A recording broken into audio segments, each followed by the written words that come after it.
आप सबको मेरी आवाज आ रही है? क्या आप सभी को मेरी आवाज आ रही है क्या?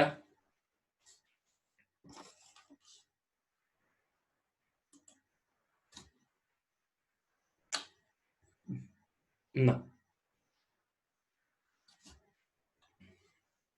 आज जो हमारा टॉपिक होने वाला है, देखो हमने अब तक कितने टॉपिक, 9 टॉपिक कवर किए हैं। ठीक है, तो एक बार के लिए उन 9 टॉपिक का एक बार क्विक रिवीजन ले लेते हैं कि भाई क्या क्या थे। ठीक है, चलो। पहला था पहला था डोमेस्टिक क्वाट, और सॉरी डायरेक्ट क्वाट और इनडायरेक्ट क्वाट। मतलब अगर अगर होम करेंसी दे रखी है 1 यूनिट ऑफ फॉरेन करेंसी, मतलब डायरेक्ट क्वाट। और अगर फॉरेन करेंसी दे रखी है for 1 unit of home currency, मतलब इनडायरेक्ट क्वाट। ठीक है सर, ओके। दूसरा टू वे कोटेशन, मतलब हमेशा ध्यान रखो बिट रेट और आस्क रेट। आपकी शॉप हमेशा होती है राइट हैंड साइड वाली, मतलब जैसे यहाँ पे डॉलर की शॉप है, तो आप या तो डॉलर सेल कर सकते हो या डॉलर परचेज कर सकते हो। अब ये पॉइंट बहुत ध्यान से सुनना। अब केवल मैं ना, आज कुछ ज्यादा खास नहीं, लेकिन हमें इन चीजों को कवर करना अच्छे से। चलो, अब मेरे एक क्वेश्चन का आंसर देना। एक क्वेश्चन का आंसर देना।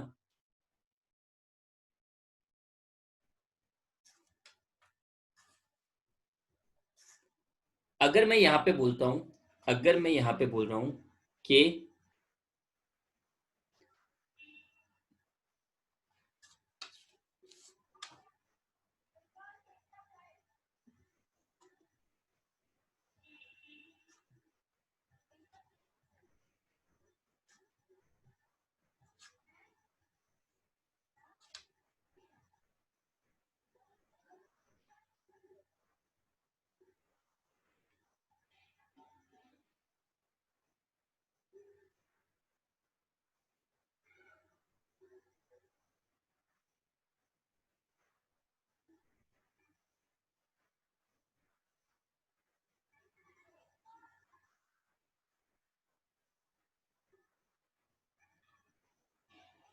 अब आ रही है आवाज अमित?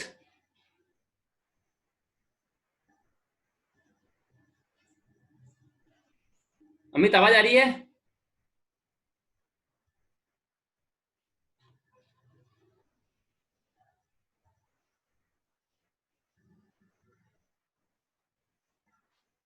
अमित आवाज आ रही है क्या?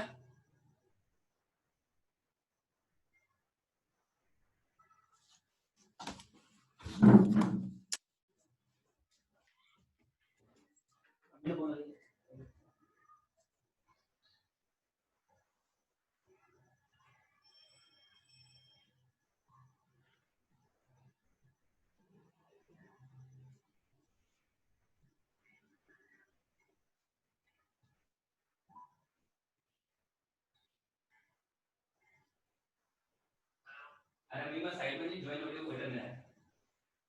वी पर क्लिक करी तो वी पर आई अलाउ कर बाबा, अलाउ कर दिया, आवाज आ जाएगा। जल्दी कर, जल्दी कर जल्दी, हाँ।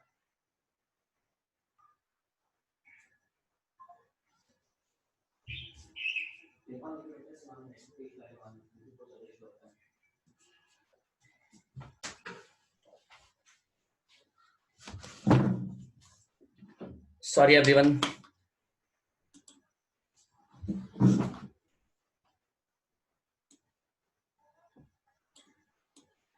तो अब मेरी बात सुनना, एक क्वेश्चन का आंसर देना सब लोग तरीके से, बहुत ध्यान से सुनना है ना। जैसे मैं आपको एक कोटेशन दे रहा हूं, एक कोटेशन है,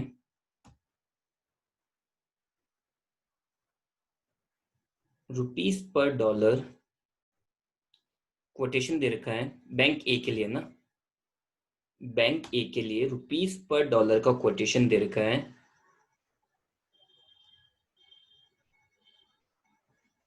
70 and 72। तो एक्चुअली ये क्या हो जाएगी? अब सुनना, ये कौन सी रेट हुई? Bid rate. ये कौन सी रेट हुई? Ask rate. अब मुझे एक बात का आंसर देना, अगर आप लोगों को डॉलर सेल करना है तो आपको कितने रुपए, आपके पास में $1000 है, $1000 है, तो आपको कितने रुपए मिलेंगे बताना एक बार। आपके पास में $1000 है, तो how much rupees you will gate.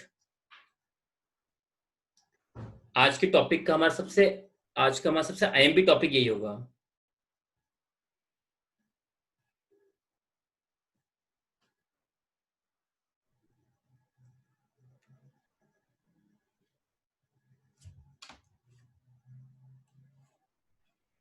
Obviously we will get 70,000। We will get, हमें ये डॉलर बैंक के परचेज करने की रेट है और ये बैंक के सेल करने की रेट है। ठीक है, ये बैंक के परचेज करने की रेट है और ये बैंक के सेल। तो आपको अगर डॉलर सेल करना है तो बैंक के लिए क्या हुआ, परचेज करना है। तो बैंक बैंक कितने परचेज करेगी, 70 रुपीज में। ठीक है, इस बात को समझ में आता है। ठीक है, चलो अब मैं एक क्वेश्चन लेता हूँ, एक सिंपल सा बेस बना के क्वेश्चन ले रहा हूँ ना। मुझे 3-4 चीजें समझानी है, तो पहले हम लोग उन चीजों को कवर करेंगे, उसके बाद अगला टॉपिक समझना। एक बैंक है,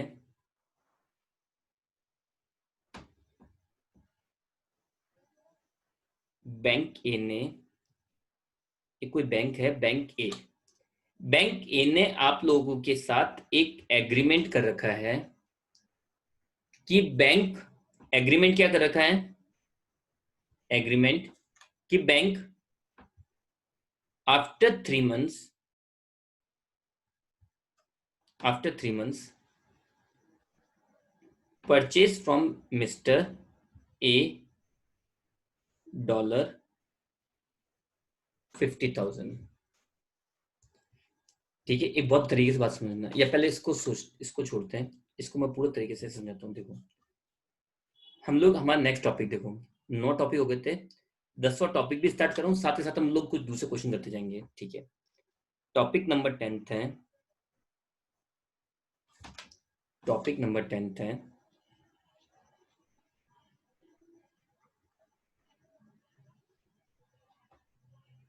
फॉरवर्ड कवर।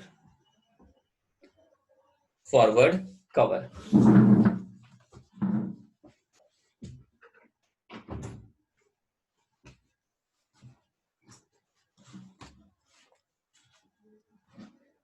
कवर क्या होता है पहले ये समझ लो, इससे क्या आप लोगों को दूसरे टॉपिक में काफी इजी रहेगा कैलकुलेशन करने में, इन सब में। ठीक है, तो देखो फॉरवर्ड कवर क्या होता है, फ्यू ठीक है, फॉरवर्ड कवर को यहाँ पे मैं एक और वर्ड बोल रहा हूँ,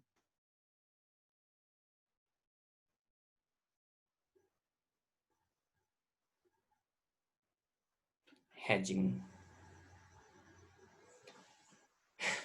चलो मुझे एक क्वेश्चन का आंसर देना, आपने अभी परचेज नहीं, मैं एक वर्ड बोलता हूँ, आपने अभी इंपोर्ट किया है $1 लाख का गुड्स,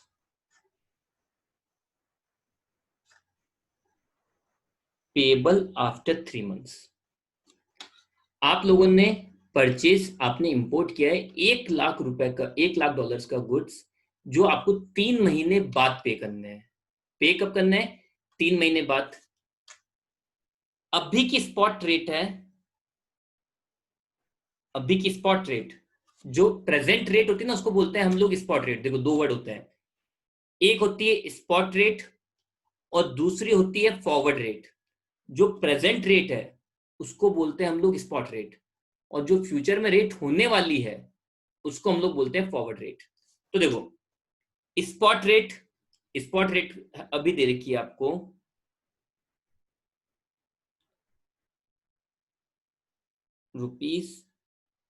₹70 पर डॉलर, ₹70 पर डॉलर आप लोगों को क्या दे रखी है, स्पॉट रेट दे रखी है।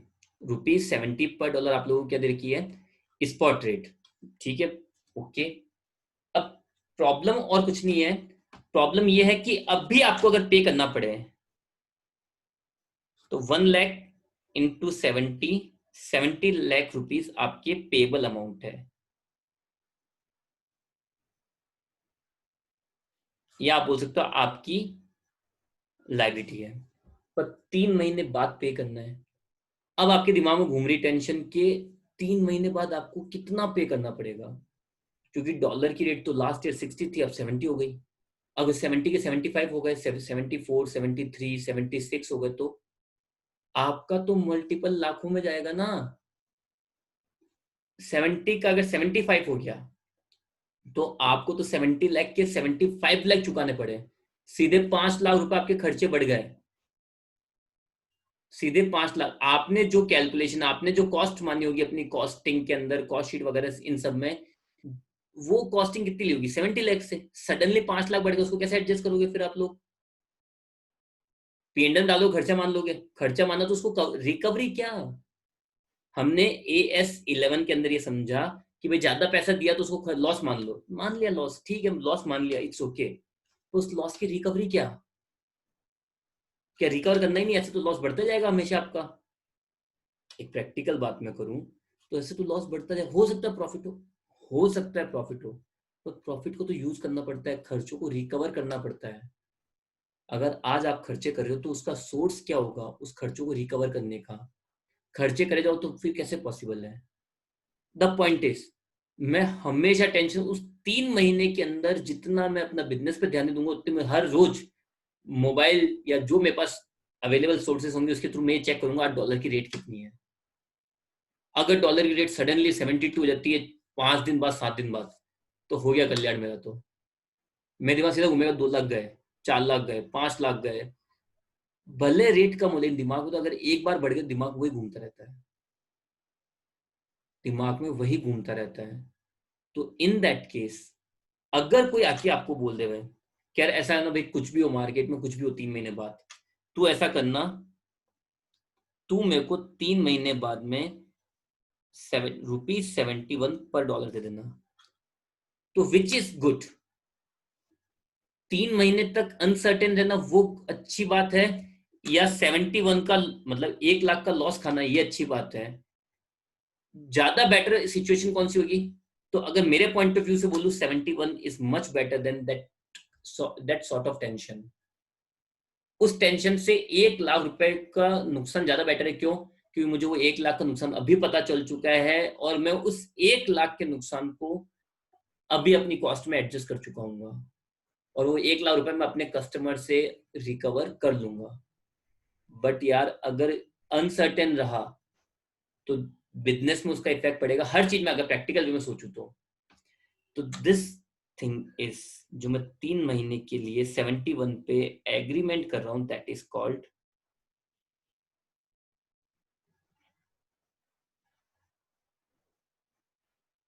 Forward cover.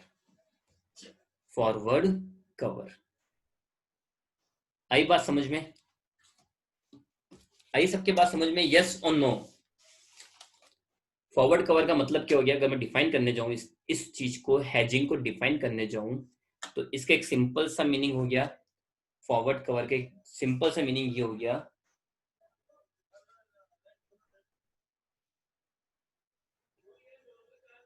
To take proper steps to take proper steps to reduce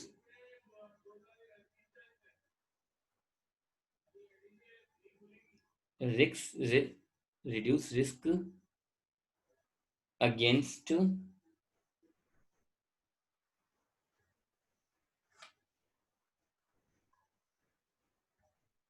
fluctuation,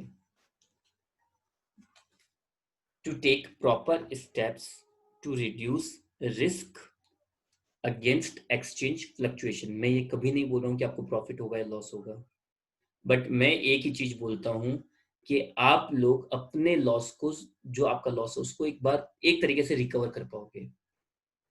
हो सकता है कि आपको प्रॉफिट हो, डॉलर की रेट 66 ही हो जाती, फिर भी आपको 71 में परचेज करना पड़ेगा, पर ये एक अलग सिचुएशन है। हो जाती के बेस पर आप लोग अभी से उस चीज की टेंशन नहीं रख सकते। ठीक है, तो the point is this is your definition. तो होगा क्या, पूरी प्रॉपर सिचुएशन समझना, उसके बाद हम लोग एक एक बात समझेंगे हर एक के पॉइंट ऑफ व्यू से। एक कस्टमर है ए, ठीक है, एक बंदा है मिस्टर ए,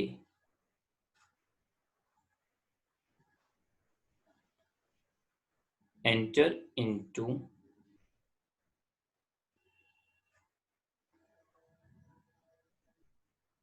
पर अब इसका बहुत फर्क पड़ता है, इस लाइन का बहुत फर्क पड़ जाता है कितनी बार। कैसे सुनना, पहले चलो इसको मैं समझा देता हूं। 4 वर्ड का मीनिंग समझना।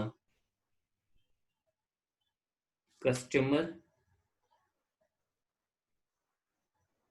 इज एक्सपोर्टर, तो इसका मीनिंग क्या होगा, कस्टमर इज एक्सपोर्टर। इसका मीनिंग क्या होगा, कस्टमर एक्सपोर्टर है।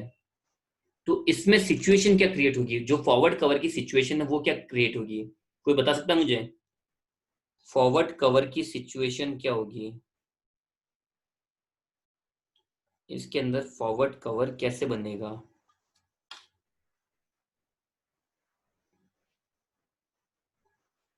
इसका फॉरवर्ड कवर, कस्टमर एक एक्सपोर्टर है, तो इसका फॉरवर्ड कवर कैसे बनेगा, तो मैं समझाता हूं चलो। इसमें क्या बनेगा, कस्टमर कौन है, एक्सपोर्टर, मतलब यहां समझना, एक बंदा है मिस्टर ए, या मिस्टर नाम इसका मिस्टर एक्सपोर्टर रख देते हैं, एक बंदा है mister exporter, exported to USA कुछ goods. Well done Kirti, perfect answer. ठीक है, उसने गुड्स एक्सपोर्ट किया और वहां से रिसीव क्या कर लिए, रिसीव्ड डॉलर। तो एक्सपोर्टर के पास में डॉलर आए, एक्सपोर्टर के पास में क्या है, डॉलर्स। तो एक्सपोर्टर क्या करेगा,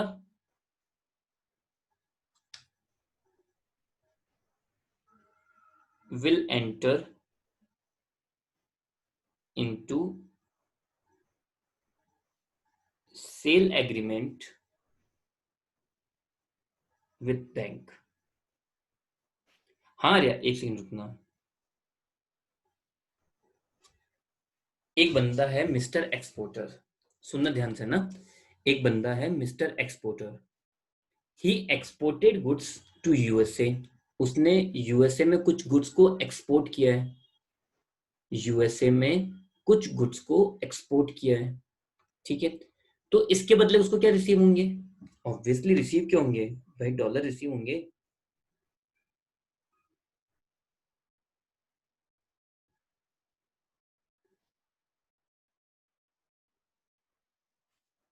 तो अब एक्सपोर्टर के पास में क्या है, डॉलर्स हैं। तो एक्सपोर्टर बैंक के साथ क्या करेगा, अब आप खुद समझो, आर्या आप यहाँ पे हो, आप एक्सपोर्टर की जगह आर्या आप हो, या आप में से कोई भी हो, ठीक है। आप लोगों ने गुड्स एक्सपोर्ट किया तो आपको रिसीव क्या होंगे, डॉलर्स, मतलब फॉरेन करेंसी रिसीव होगी। तो फॉरेन करेंसी आपके पास पड़ी तो आप उसको क्या करोगे, बैंक को सेल करोगे। तो यहाँ पे हम लोग किस में आएंगे,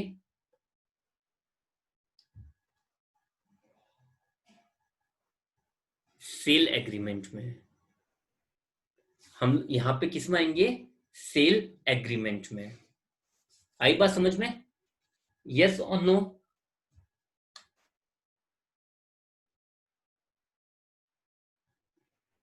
यस और नो, ओके डन। तो होगा क्या,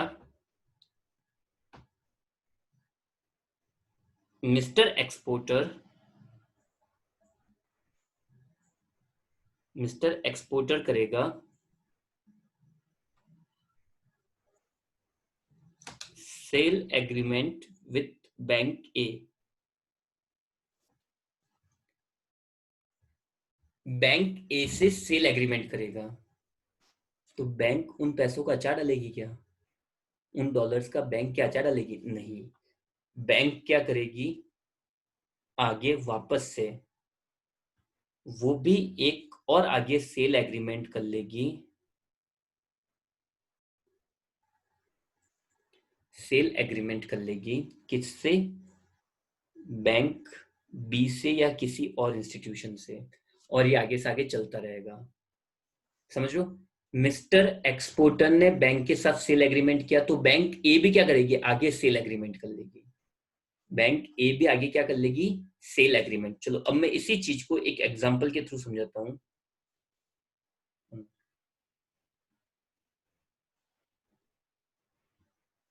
okay, sorry.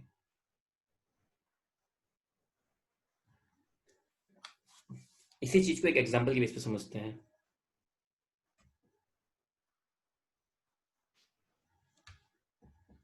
Mister A exported goods to USA $1 lakh। Receivable amount है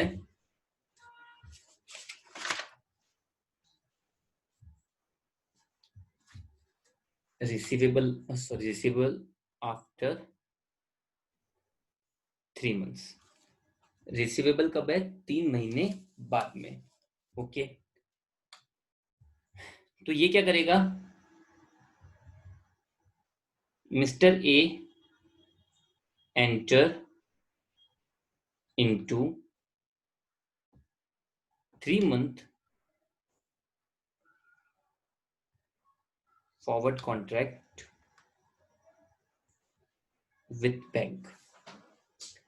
ठीक है, तो देखो अब सुनना, 3 month। अब मैं थोड़ा क्वेश्चन क्या मन से बना रहा हूं।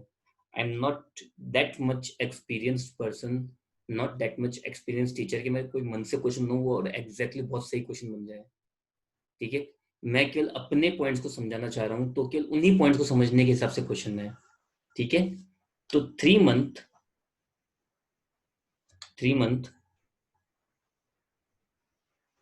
फॉरवर्ड रेट आपको दे रखी है रुपीज, सॉरी 3 month फॉरवर्ड, या ऐसे लेते हैं चलो, स्पॉट रेट दे रखी है आप लोगों को, स्पॉट रेट दे रखी है ₹पर $70 and $72। ठीक है, और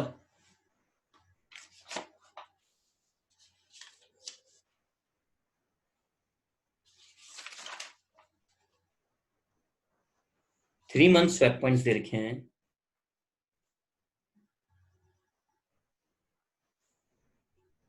और स्पॉट रेट भी दे रखी है, 3 month स्पॉट रेट दे रखी है। फिर आपको दे रखा है 3 months स्वैप पॉइंट,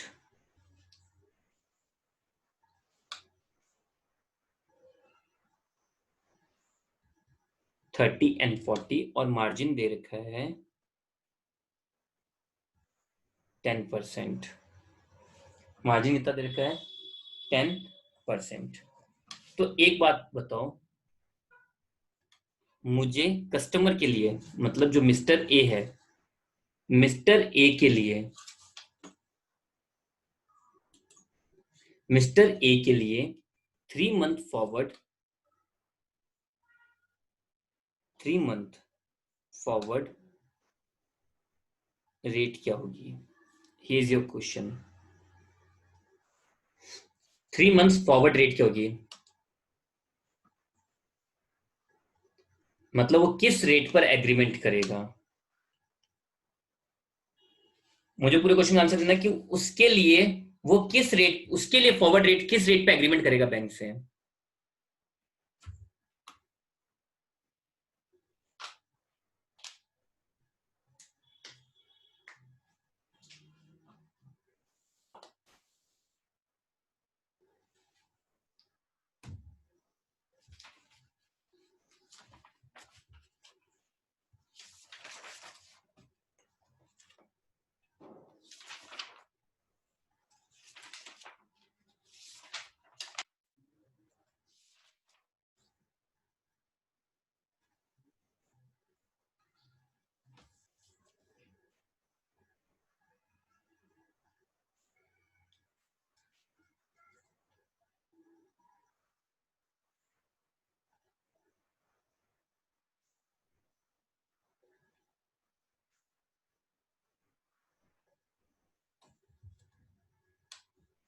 रेट बतानी है, रेट, अमाउंट नहीं भूमिजा, केवल rate.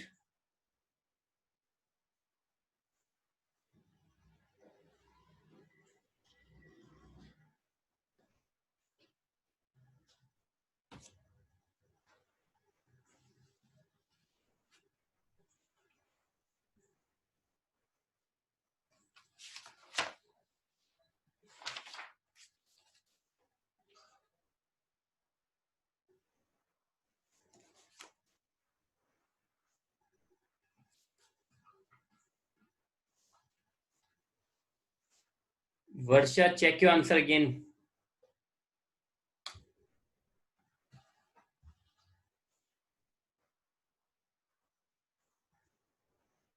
No Varsha, again wrong.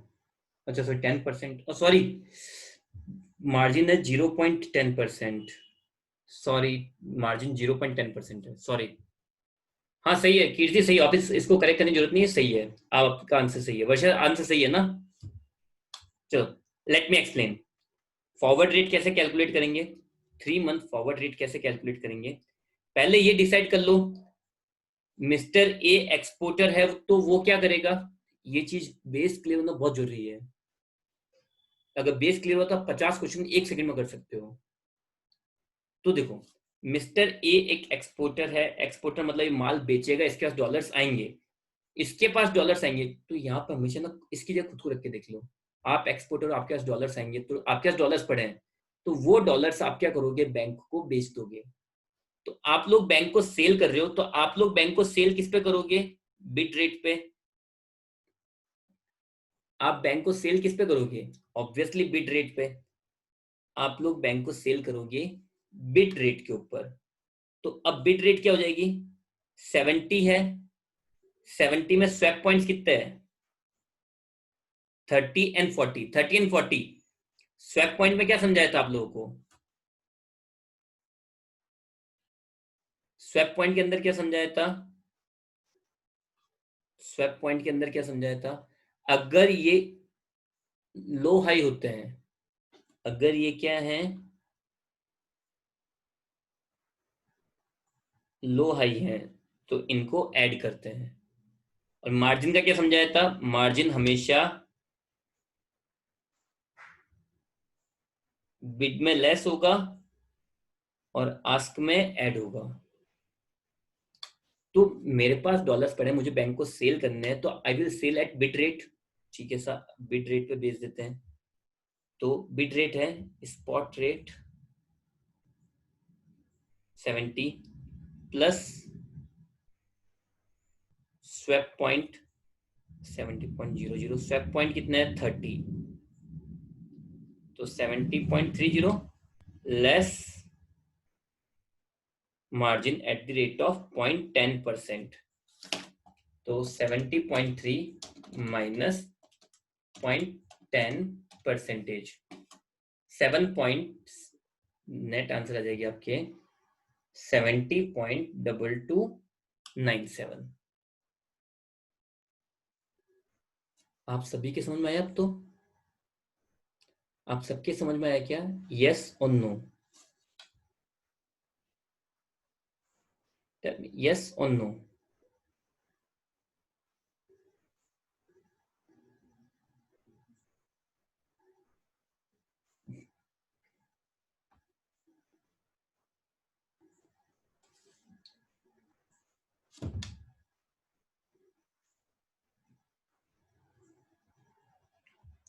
चलिए, तो हम लोग जाते हैं हमारे नेक्स्ट टॉपिक के ऊपर।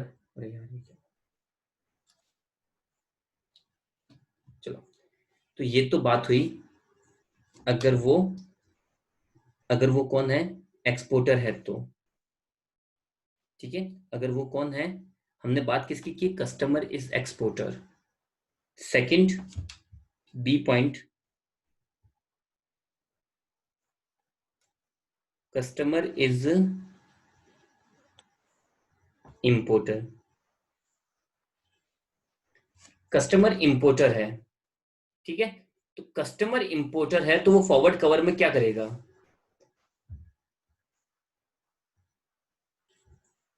ये हमेशा क्या करता है,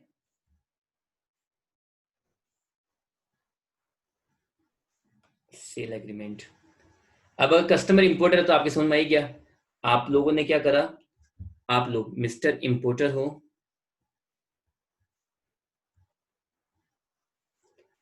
आप लोगों ने यूएसए से गुड्स इंपोर्ट किया, तो हैव टू पे डॉलर्स। अब आपको डॉलर्स पे करने, तो आपको डॉलर चाहिए। डॉलर चाहिए तो आप बैंक के पास जाओगे और डॉलर्स क्या करोगे, डॉलर्स खरीदोगे। इसका मतलब आप डॉलर्स खरीदोगे, तो आप इसका मतलब बैंक के साथ क्या करोगे, will enter into purchase agreement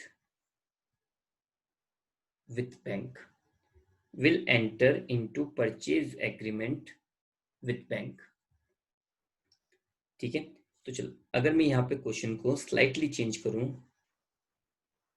जो क्वेश्चन था इसको बिल्कुल स्लाइटली चेंज करूं, यहाँ पे बोल दूं importer imported goods from USA rupees payable after into 3 month forward contract। तो अब मुझे इसका स्क्रीनशॉट लो फास्ट, देख दो पहले स्क्रीनशॉट लो फास्ट, इसका फास्ट स्क्रीनशॉट लेना। तो मैं खाने कटे भी नहीं जाता, इसका फास्ट स्क्रीनशॉट लो, ठीक है। आई होप कि आप लोगों ने स्क्रीनशॉट ले लिया है, आई होप कि आप लोगों ने स्क्रीनशॉट ले लिया है। तो मैं 2 मिनट के लिए क्लास ओवर कर रहा हूँ, 5 मिनट वापस एंटर हो रहा हूँ कल की जैसे ही, वही 40 मिनट ओवर हो गया है, तो मैं 5 मिनट वापस एंटर हो रहा हूँ। तब तक आप इसकी मेरे को फॉरवर्ड रेट निकाल के बताना। आई होप कि आप लोगों ने स्क्रीनशॉट ले लिया है।